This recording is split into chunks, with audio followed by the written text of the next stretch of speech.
ask you about anything other than, don't the instructions limit this test to the previous year? You can give this test not only on the previous year. Asking you about the instructions. But I'm telling you how the test is administered in clinical practice and in forensic practice. And opposing counsel can come up and ask questions about it. I'm asking you about the instructions.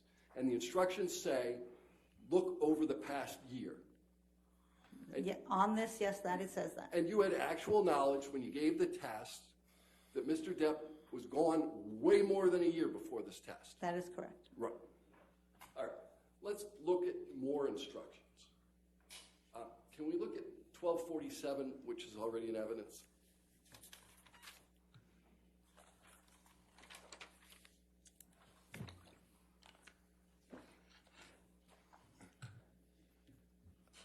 Dr. Hughes, you recognize this one too, right? Yes.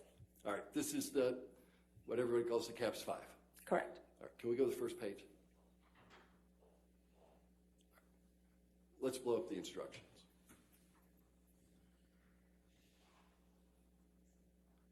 Standard administration and scoring of the CAPS 5 are essential for producing reliable and valid scores and diagnostic decisions. Correct?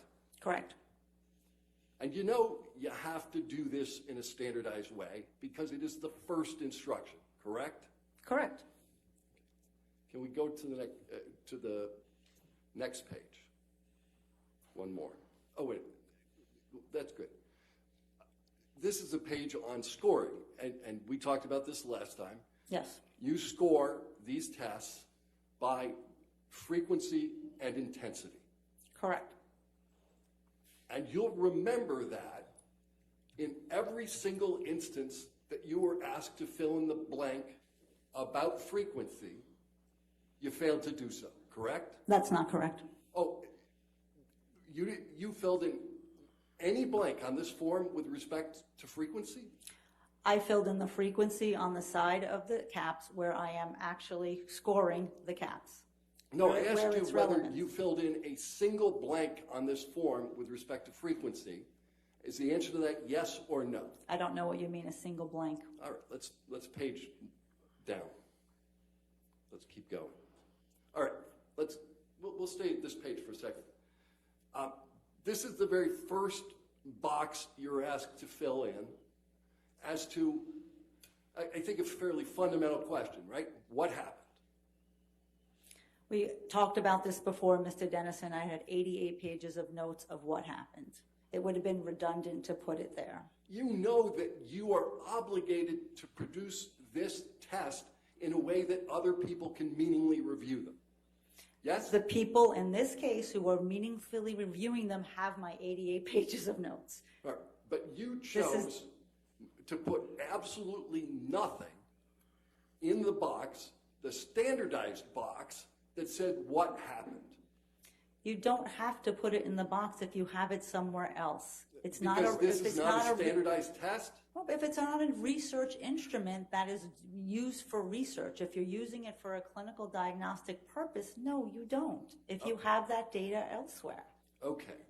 Let's go another page or so. All right. Let's go another one. All right. Let's look at item 4B4. And I asked you whether you filled in the blank about frequency. And there's a blank in many of these items that asks number of times.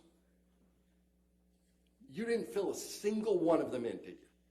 Right, because I filled them on the right side of the instrument where I am scoring it.